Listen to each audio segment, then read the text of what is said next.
कहानी का नाम है नर पिशाचों की बस्ती, जिसे लिखा है प्रतिभा सिंह ने। आरजे आशीष जैन की आवाज में भाग 1। काफी दिनों बाद मेरा गांव लौटना हुआ था। गांव में मेरे पुरखों की जमीन जायदाद थी, उसी का निपटारा करना था। आज से तकरीबन 25 साल पहले मैं गांव छोड़कर देहरादून चला गया था। वहीं पर मेरी वन विभाग में नौकरी थी। गांव में अपना कहने के लिए कोई था ना जो वापस आता। वहीं मेरी शादी हुई, बच्चे हुए।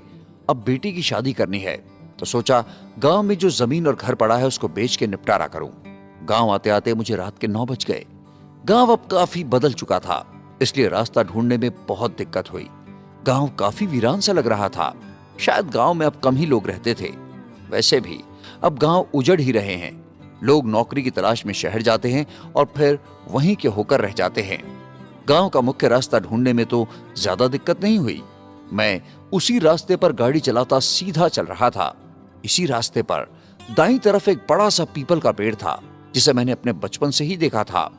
आगे चलकर देखा कि वो पीपल का पेड़ अभी भी वैसा था। उसके कुछ हिस्से जरूर सूख गए थे, पर बाकी वैसा ही था। पीपल के पेड़ के सामने आते ही अचानक मेरी गाड़ी रुक गई। काफी कोशिश की उसे स्टार्ट करने की, पर वो नहीं हुई। आखिर बाहर निकला। मैंने बोनेट उठाकर देखा तो गाड़ी धुआं छोड़ रही थी। बराबर चलने की वजह से गाड़ी गर्म हो गई थी।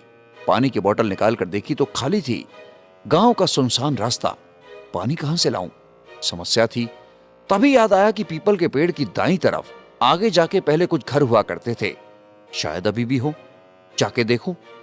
मैं अपनी याददाश्त के सहारे उस तरफ बढ़ चला। थोड़ी दूर चलने पर दूर से रोशनी आती दिखी। मैं जल्दी जल्दी कदम बढ़ाने लगा। थोड़ा नजदीक जाके देखा तो एक झोपड़ी में लालटेन जल रही थी और उसी से ये रोशनी आ रही थी। मैंने दरवाजे पर पहुंचकर आवाज दी, कोई है क्या? मुझे जरा पानी चाहिए। अंदर से कुछ अजीब सी गंध आ रही थी और अजीब सी चपचप की आवाज भी। कोई है क्या? मुझे जरा पानी मिलेगा? मैंने फिर आवाज दी। तभी अंदर से कुछ खटपट की आवाज आई और एक बड़ी ही मनहूस सूरत का आदमी सामने आया। शक्ल से ऐसा लग रहा था जैसे सालों से नहाया ना हो। कपड़ों की हालत भी कुछ ऐसी ही थी। चेहरा बिल्कुल जर्द हो रखा था और आंखें ऐसी जैसे उनके सारे भाव ही खत्म हो चुके हो। उनकी सूरत देख थोड़ी झुरझुरी सी छूटी।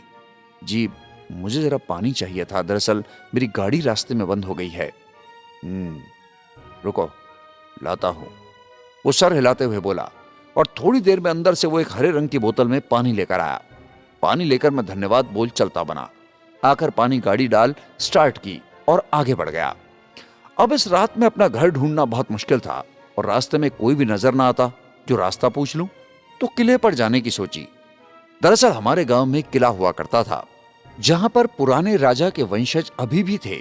मेरे जाने से पहले तक बस राजा और रानी ही थे, उनकी कोई संतान नहीं थी। सोचा आज रात किले पर ही काटी जाए। यह सोचा किले के दरवाजे सामने गाड़ी रोक उतर गया। किले पर जाने के लिए जो रास्ता था वो एक अंधेरी सुरंग की तरह था, मगर पहले यहां चारों तरफ लाइट रहती थी। अब 25 साल बाद आया हूं तो चारों तरफ अंधेरा पड़ा है। मैं अपने फोन की टॉर्च जलाकर आगे बढ़ा। ऊपर तक चढ़ते चढ़ते मेरा दम फूल गया। ऊपर चढ़ के मुख्य द्वार के सामने बने चबूतरे पर बैठ गया कुछ देर दम मारने के लिए। तभी देखा सामने से कोई आता है। पास आके बोला, कौन बैठा है यहां? अरे मैं यहीं का रहने वाला हूं, मैं शहर से आया हूं कुछ काम के सिलसिले में। किससे मिलना है? नहीं, रात भर रुकने को जगह चाहिए। चलो अंदर आओ। उस आदमी की आवाज बड़ी ही सर्द सी थी, पर वो काफी दूर खड़ा था, सो शक्ल कुछ ठीक से नहीं दिख रही थी। मैं उठ के उसके पीछे पीछे चल दिया। मुख्य द्वार से भीतर होकर एक बहुत बड़ा खुला बाग था, जिसमें पहले बड़े सुंदर फूल खिला करते थे। उसके बाद 1-2 दरवाजे आते थे, जिनमें एक दरवाजा राजा रानी के निजी महल की तरफ जाता था और दूसरा मुख्य आंगन में खुलता था, जिसके आसपास कई कक्ष बने थे। वो आदमी मुझे दूसरे वाले दरवाजे से अंदर ले गया। यहां पर भगवान का शुक्र था कि लाइट थी। अब मैंने भरपूर रोशनी में उसका चेहरा देखा तो मैं दंग रह गया, क्योंकि इन्हें मैं जानता था। ये तो रामफल काका थे। 25 सालों में मैं तो बूढ़ा हो गया, पर रामफल काका जैसे थे वैसे ही थे। मैंने उन्हें आवाज देकर रोका, काका आप अभी भी यहीं रहते हैं? यह सुन काका ने मेरी तरफ मुंह घुमाया और उनकी सूरत देख मुझे उस झोपड़ी वाले आदमी की याद आ गई। काका और उसमें जरा भी अंतर न था। काका की उम्र तो मानो जहां 25 साल पहले थी वहीं थम गई थी, पर उनका चेहरा एकदम जर्द हो रहा था और आंखें भी एकदम भावहीन। उस अकेले महल में उन्हें देख फुरहरी सी आती थी। तुम मुझे जानते हो? काका सर्द सी आवाज में बोले। हाँ काका, मैं प्रबल जोशी। याद है आपको? 25 साल पहले मैं यहीं गांव में रहता था, बचपन में आता था इस महल में, याद है आपको? मैं उन्हें याद दिलाते हुए बोला। होगा, मुझे आजकल कुछ याद नहीं रहता। यह कहकर काका ने सीधा टाट ही लौट दिया। अब जान पहचान निकालना बेकार था, सो मैंने दूसरी बातें की। काका, महल इतना खाली क्यों है? यहां कोई रहता नहीं क्या? रहते हैं ना, पर अभी सब काम में व्यस्त हैं। काका की आवाज और अजीब हो गई। अब तक हम एक कक्ष में आ चुके थे, इसमें बिस्तर वगैरह था। काका बाहर निकलते हुए बोले, अब इसी में आराम करो तुम, मैं जाके खाना भिजवाता हूं। यह कहकर काका सीधे चले गए और मुझे भौचक्का सा छोड़ गए। अब मैंने कक्ष को देखना शुरू किया। इसमें एक तरफ बिस्तर लगा हुआ था और उस पर तरतीब से गद्दे वगैरह लगे हुए थे। मैं उस पर बैठकर नजर घुमाने लगा। दीवार में एक तरफ बोर्ड में बल्ब जल रहा था, जिसकी पीली पीली रोशनी बड़ी बीमार सी लग रही थी। मैं काफी लंबा सफर करके थक चुका था, सो आराम करने बिस्तर पर लेट गया। लेटे लेटे कब आंख लग गई पता ही नहीं चला। किसी की आवाज से आंख खुली, देखा तो एक 13-14 साल का लड़का हाथ में खाने की थाली लिए दरवाजे पर खड़ा था। खाना लाया हूं साहब, खा लीजिए। इस बच्चे की आवाज भी वैसी ही सर्द सी थी और सूरत भी वैसी ही मनहूस। मैंने हाथ के इशारे से उसे भीतर बुलवाया और थाली को पास रख छोटी सी टेबल पर रख दिया और उसे अपने पास बैठने को कहा। वो मेरे बगल में बैठ अजीब निगाहों से देखने लगा। नाम क्या है तुम्हारा बेटा? प्रबल। वो मुझे देर तक घूरते हुए बोला। अरे, मैंने अपना नाम नहीं पूछा। मुझे हंसी आ गई। वो घूरता रहा और बोला, प्रबल। अच्छा, तो तुम भी प्रबल हो? मैंने उसकी पीठ पे हाथ रखा, पर अचानक जैसे करंट सा लगा हो, बच्चे की पीठ मानो ठंडक से शिमला हो रही थी। अरे, तुम क्या ठंडे पानी से नहा के आए हो? मैं हैरान था। हम नहीं नहाते, कहकर वो उठ के भाग गया। कुछ देर तो मैं हैरान रहा, फिर सोचना छोड़ खाने की तरफ मुड़ा। खाना देखा तो बड़ा स्वादिष्ट लग रहा था, एकदम गर्मा गर्म ताजा। थाली में 3 सब्जियां, एक कटोरी में खीर और गर्मा गर्म रोटियां। मैं ज्यादा ना सोच खाने पे हाथ साफ करने लगा। सब्जियां किसकी थी ये तो समझ ना आया, पर जो भी था स्वादिष्ट। खाना खाकर मैं सीधा हो गया। फोन में टाइम देखा तो 12 बज रहे थे और नेटवर्क नदारद था। मैं सो गया। रात को बगल वाले कमरे से आती किसी आवाज से मेरी आंख खुली। ऐसा लग रहा था जैसे 2-3 लोग फुसफुसा रहे हो। लाइट जलाने के लिए मैं स्विच बोर्ड की तरफ बढ़ा, पर स्विच तो ऑन ही था। फिर बल्ब क्यों नहीं जल रहा? शायद मैं सोने से पहले बंद करना भूल गया और यह बल्ब खराब हो गया।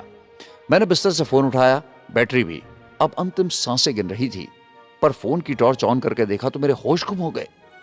यह था वही कमरा, पर बिल्कुल दूसरे ही रूप में। दिवाली ऐसी थी जैसे सालों से रंग ना हुआ हो, ना किसी ने एक झाड़ू मारी हो।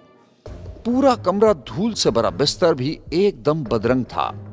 मैंने फिर से बल्ब जलाने की कोशिश की, पर वो चालू होता कैसे? ऊपर बोर्ड में देखा तो बल्ब ही नहीं था, उसकी जगह मकड़ी का जाला लटक रहा था। मुझे लगा मैं नींद में चल के किसी दूसरे कमरे में आ गया। मैंने बिस्तर के बगल से रखी टेबल की तरफ टॉर्च मारी। टेबल भी वहां थी और उसके ऊपर रखी थाली भी। पर यह क्या? अब मेरे बचे हुए होश भी जाते रहे। जिस थाली में मैंने खाना खाया था उसमें खून और मांस के टुकड़े पड़े थे। तो क्या मैंने ये खाया? और मेरा जी में चलने लगा और मैं बाहर निकल भागा। तभी मुझे बाहर निकलकर बगल वाले कमरे से आती आवाजों पर ध्यान आया और मैं चुपके चुपके उस तरफ बढ़ा। अब तक मैं समझ चुका था कि मैं किसी बहुत बड़ी मुसीबत में फंस चुका हूं। एक एक कदम मैं संभाल के रख रहा था। एकदम बेआवाज मोबाइल की टॉर्च को मैंने बंद कर रखा था। दरवाजे से झांकने पर समझ आया कि 3-4 लोग भीतर घुसे हुए और शायद कुछ खा रहे थे। उनकी चप चप की आवाज स्पष्ट सुनाई पड़ रही थी। एक दूसरे से उलझते भी जाते थे। मैंने एक तरफ वो फोन में टाइम देखा, रात के 2:30 बजे। आखिर ये लोग कौन सा भंडारा कर रहे हैं? ये सोच मैंने टॉर्च जला के देखा और जो देखा, सच में मेरे पैरों तले जमीन खिसक गई। ऐसा लगा किसी ने मेरा दिल अपनी मुट्ठी में पकड़ भींच दिया हो। पर कौन सा दिल? वो सब दरिंदों की तरह बैठे हुए थे, जिसमें वो लड़का प्रबल और रामफल काका भी थे। मेरी ही लाश को खा रहे थे।